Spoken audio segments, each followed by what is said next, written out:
नमस्कार, मैं मोहम्मद इमरान। कोर्ट के फैसले आते हैं और उन पर सर्वोच्च न्यायालय से रोक भी लगाई जाती है। जनता को राहत भी मिलती है और सुप्रीम कोर्ट पर लोगों का भरोसा और मजबूत होता जा रहा है।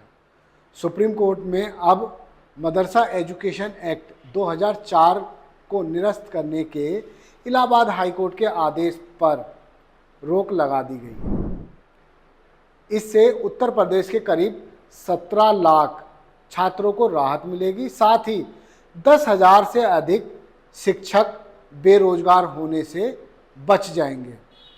आप वीडियो को आखिरी तक देखिए और आपको पता चल जाएगा कि इलाहाबाद हाई कोर्ट ने मदरसा शिक्षा बोर्ड को खारिज करने की बात क्यों कही और किस आधार पर कही थी।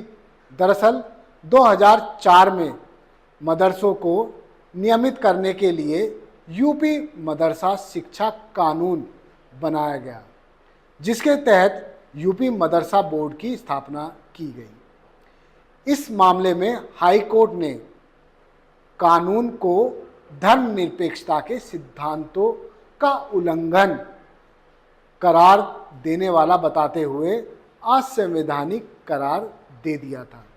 इस मामले में एक ग्रुप की ओर से याचिका सुप्रीम कोर्ट में दायर की गई, जिस पर सुप्रीम कोर्ट में मुख्य न्यायाधीश DY Chandrachud, justice JB Pardiwala, justice Manoj Mishra की पीठ ने सुनवाई करते हुए स्थगन यानी स्टे लगाने का आदेश दे दिया।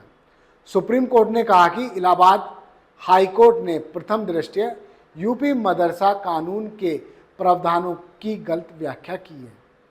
यह कानून किसी तरह से धार्मिक निर्देश जारी नहीं करता, इसलिए धर्मनिरपेक्षता का उल्लंघन प्रतीत नहीं होता। याचिका पर सुनवाई करते हुए पीठ ने इस बारे में यूपी सरकार को नोटिस जारी कर जवाब दाखिल करने के लिए कहा है। पीठ ने कहा कि उच्च न्यायालय का यह निष्कर्ष कि बोर्ड की स्थापना धर्म निरपेक्षता का उल्लंघन है, मदरसा शिक्षा बोर्ड की नियामक शक्तियों के साथ मिलान करने जैसा प्रतीत होता है। पीठ ने कहा कि यदि चिंता इस बात की है कि मदरसों के बच्चों को गुणवत्तापूर्ण शिक्षा मिले, तो इसका समाधान मदरसा कानून को खत्म करने से नहीं होगा। इसके लिए निर्देश जारी किए जाने चाहिए। मदरसा कानून के प्रावधानों को निरस्त करते समय छात्रों को दूसरे स्कूलों में भेजने के लिए कहा गया था। इससे करीब 17 लाख छात्र प्रभावित होंगे। हमारा मानना है कि छात्रों को दूसरे स्कूलों में स्थानांतरित या शिफ्ट करने का आदेश सही नहीं है। यूपी सरकार को जवाब देने के लिए 30 जून तक का समय दिया गया है। हालांकि यूपी सरकार ने तर्क दिया कि मदरसा में पढ़ने वाले करीब 17 लाख छात्रों को नियमित संस्थानों में शिफ्ट किया जा सकता है।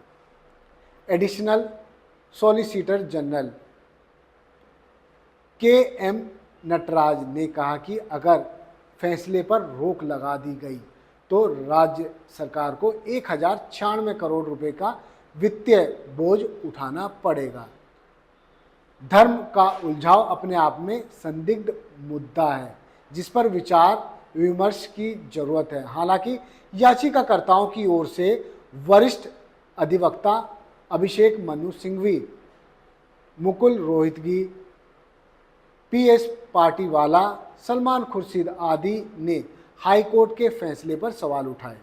उन्होंने दलील दी कि हाई कोर्ट ने फरमान जारी किया है, जिस कारण सन 1908 से नियामकीय व्यवस्था के तहत चलाए जा रहे मदरसे प्रभावित हो रहे हैं। हाई कोर्ट के फैसले से 17 लाख छात्र ही नहीं बल्कि 10,000 से अधिक शिक्षक भी प्रभावित हुए हैं। खैर, अब बात सुप्रीम कोर्ट ने एक बार फिर से न्यायपालिका की लोगों में विश्वास बहाली के लिए उम्मीद जगाती है। यहाँ कोर्ट के आदेश पर टिप्पणी करना हमारा मकसद नहीं है, लेकिन ज़रूरत है कि ऐसे आदेश उसी समय क्यों आते हैं जब चुनाव का वक्त होता है। ऐसे मामलों में सुनवाई से चुनावी माहौल के दौरान बचना चाहिए।